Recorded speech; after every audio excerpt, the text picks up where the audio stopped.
एक minute, welcome back to the channel. तो आज की वीडियो में हम बात करने वाले हैं कर्नाटका के इलेक्शंस के बारे में और हम देखेंगे कि इन इलेक्शंस के बाद हमारे पास इंडियन पॉलिटिक्स किस तरह चेंज हो सकती है और नरेंद्र मोदी की हमारे पास जो हुकूमत है उसका खात्मा हो सकता है 2024 के अंदर होने वाले इलेक्शन में या नहीं। ठीक है, सबसे पहले हम देख लेते हैं कि बीजेपी ये इलेक्शन हमारे पास हारी क्यों।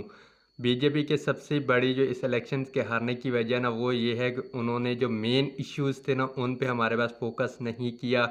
अगर कर्नाटका में उनकी इलेक्शन कैंपेन देखेंगे तो वो टोटली एक चीज़ पर बेस थी, हमारे पास मोदी मोदी मोदी, हर जगह पे उन्होंने उठा के वही दिखा दिया। ठीक है, कौमी लेवल की या हमारे पास मुल्की लेवल की जो पॉलिटिक्स होती है और स्टेट पॉलिटिक्स होती है वो जो भी जगह चाहे इंडिया और पाकिस्तान हो वहाँ पे हमारे पास बहुत ही मुख्तलिफ होती है। ठीक है, लेकिन हमारे पास यहाँ पे क्या होता रहा कि सिर्फ एक ही हमारे पास नहीं उनके पास। ठीक है, तो क्या होता रहा कि उन्होंने जो रियल इश्यूज़ थे ना उन पे तवज्जो नहीं दी और वहाँ पे जितनी भी कंपेन वगैरह हुई उसमें जो लोकल क़यादत वगैरह थी ना उसको कोई लिफ्ट वगैरह नहीं कराई गई, बल्कि हमारे पास मोदी हमें क्या किया गया, भर भर कर दिखाया गया।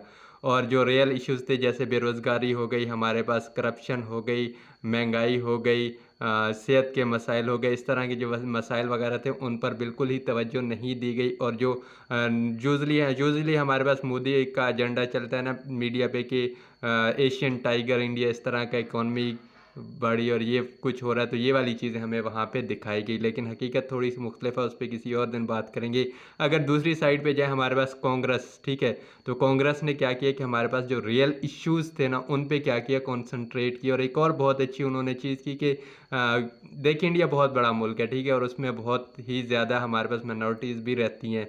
तो बीजेपी की जो इलेक्शन कैंपेन थी वो सिर्फ हिंदू हिंदू कम्युनिटी थी, उस पर ही वो ज़्यादा डिपेंड कर रहे थे। ठीक है, ज़्यादा ज़ोर उनका हिंदुओं के जो वोट्स वगैरह थे, जो हिंदू कम्युनिटी है उनके जो वोट्स वगैरह थे उन तक था। ठीक है, लेकिन हमारे पास कांग्रेस ने क्या किया कि उन्होंने तमाम जितने भी अक़लियत थी या हिंदू थे उन पे क्या किया, हमारे पास ज़ोर दिया। यानी वो एक ही कौम पे हमारे पास मुनहसर नहीं रहे, एक ही जगह पे उन्होंने तवज्जो नहीं दी, बल्कि तमाम लोगों पर उन्होंने क्या की, तवज्जो दी और ये वाला एज भी उन्हें मिला है। अगर परसेंटेज देखें तो ये तो 135 सीटें हमारे पास कांग्रेस ने हासिल की और 65 हमारे पास जो है ना बीजेपी ने हासिल की हैं। ठीक है, अब देखते हैं कि क्या हमारे पास मोदी को हराया जा सकता है। अब ये वाला काम थोड़ा सा मुश्किल है, वैसे थोड़ा सा एंड वाली साइड पे ले जाते हैं तो हमारे पास कांग्रेस ने अपना क्या कर दिया है, जो वज़ीर आला है उसको भी अनाउंस कर दिया है और उसका नाम वगैरह यहाँ पे मैं लिख दूंगा, मैं सच में भूल रहा हूँ। ठीक है, बहुत ही मुश्किल नाम है।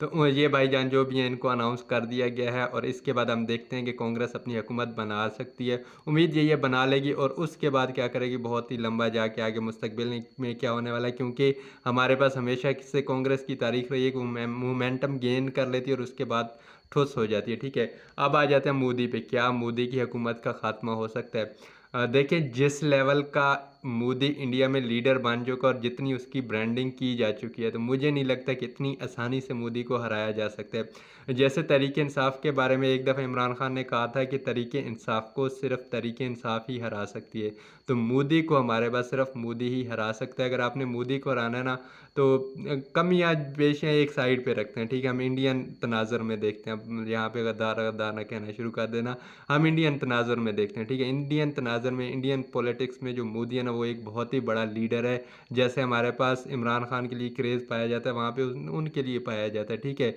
अ, मोदी को हराना उस वक़्त तक नामुमकिन है जब तक उसके लेवल का आप लीडर लेके नहीं आते इंडियन पॉलिटिक्स में।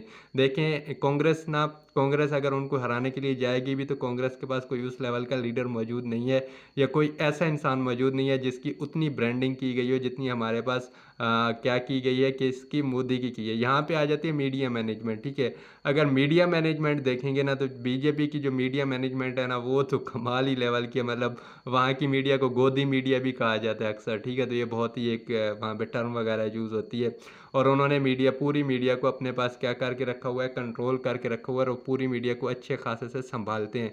लेकिन दूसरी साइड पे कांग्रेस की सबसे बड़ी शायद कमज़ोरी भी यही है कि उनकी जो मीडिया मैनेजमेंट है ना वो अच्छी नहीं है और उनके जो स्पोक्स पर्सन है ना वो थोड़े धीमे मिजाज के और डिसेंट टाइप जो नहीं होते उस टाइप के हैं। ठीक है, उनका लीडर ही डिसेंट टाइप है। वैसे उनके लीडर को वहाँ पे कुछ कहते हैं, अगर कोई देख रहा है तो नीचे बता देना, जो कांग्रेस वाला लीडर है उसका नाम बिगाड़ के क्या लिया जाता है। ठीक है, तो हमारे पास देखें इंडिया में हज़ारों मसाइल हैं। ठीक है, उनकी इकोनॉमिक क्राइसिस भी चल रहे हैं, वहाँ पे बेरोज़गारी में भी इजाफा हो रहा है, क्राइम रेट में भी इजाफा हो रहा है, ठीक है, इन्फ्लेशन वगैरह भी बढ़ रही है और महंगाई भी अच्छी खासी है, लेकिन हमारे पास जो ब्रांडिंग की जाती है ना मोदी की, ठीक है, अब उसमें क्या अनासर हैं वो किसी और वीडियो में हम बात करेंगे, लेकिन मीडिया की मदद से उसकी जो ब्रांडिंग वगैरह उनकी की गई है वो बहुत ही आला लेवल की गई है और मोदी वहाँ पे एक बिल्कुल ही ब्रांड किस्म का इंसान बन गया। अब उसको हराना तो उसी के लेवल का हमारे पास लीडर लेके आना होगा और मेरे ख्याल में कांग्रेस के पास अभी कोई भी इतना बड़ा लीडर हमारे पास मौजूद नहीं है कि उसको लेके आ जाए।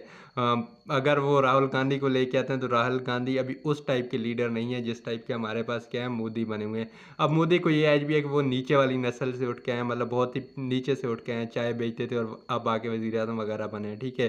तो इस वजह से उनको थोड़ा बहुत एज भी मिल जाता है और जब मास लेवल पे देखेंगे तो उनकी पॉपुलैरिटी बहुत ही ज़्यादा और उनको बहुत ही ज़्यादा हमारे पास वोट पड़ता है। हालांकि एक नॉर्मल से सियासतदान थे, गुजरात से उठ के वो एकदम से इंडिया का जो है ना मालिक के कुल बन गया और सारा कुछ बन गया, मतलब उन्होंने ही इंडिया को चलाया हुआ आजकल काफ़ी अरसे थे। नो डाउट उनके जो दौरे हुकूमत है ना उसमें इंडिया ने बहुत ज़्यादा तरक्की की है, लेकिन मसाइल वहाँ पे मौजूद हैं।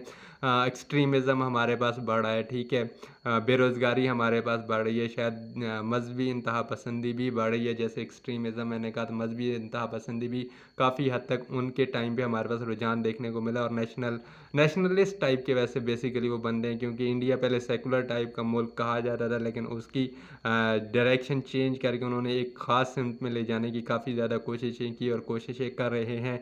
बाकी कंट्रोवर्शियल इक़दाम भी उन्होंने किए, जैसे कश्मीर का मुद्दा हो गया और इस तरह के बाकी कुछ चीज़ें भी उन्होंने की। और तो यहाँ पे अभी तक दूर दूर तक कोई आसार नज़र नहीं आ रहा है कि मोदी को हराया जा सकेगा। मोदी ही हराएगा एक दिन, जब इंडियन इकॉनमी जो कि हमारे पास जिसकी बेसिस साफ नज़र आ रहा है कि इतनी अच्छी नहीं है, जब वो बेस हमारे पास गिरेगी तो शायद मोदी खुद ब खुद ही यहाँ से चले जाएँ। एक टाइम आता है जिसके बाद ज़वाल आना शुरू हो जाता है। और एक और मज़े की बात बताऊँ, जो यंग नस्ल आती है ना वो पुराने हुक्मरान से तंग आ जाती है, तो मोदी की जो पॉपुलैरिटी है वो नौजवान नस्ल में काफ़ी हद तक हमारे पास गिरने वाली है।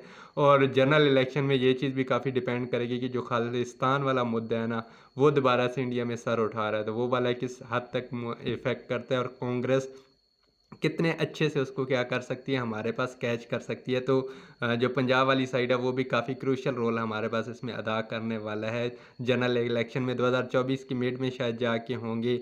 बहुत ही मतलब अजीब अजीब तो नहीं, मज़ेदार सूरत हाल हो रही है सियासत के स्टूडेंट्स के लिए। पाकिस्तान में भी इलेक्शन उसी टाइम पे हमारे पास एक्सपेक्टेड हैं, थोड़े से पहले, फिर इंडिया में, फिर इस तरह जितने भी ममालिक आगे चलते जाएंगे। तो जो 2024 है ना काफ़ी ममालिक में वो क्या हो जाता है, इलेक्शन का साल हो जाता है और हर जगह डायनामिक हमारे पास चेंज होगी, चाहे मोदी रहे या कांग्रेस रहे, ठीक है। अब जो मोदी ने स्टैंडर्ड सेट कर दिए, ये रियासती पॉलिसी जो सेट कर दी है ना वो शायद तब्दील नहीं होने वाली। हम ये सोच रहे हैं कि कल को कोई और सरकार आ जाएगी तो हमारा गठबंधन हो जाएगा, तो नहीं, अब जो उन्होंने स्टैंडर्ड सेट कर दिए शायद वही लेके चले जाएँ और इंडिया अब जो स्टेट पॉलिसी है शायद वो काफ़ी हमारे पास मजबूत होने वाली है, क्योंकि वहाँ पे भी स्टैब्लिशमेंट वगैरह होती है, ठीक है, सिर्फ अपना ही न रोना रह के बैठ जाया करो।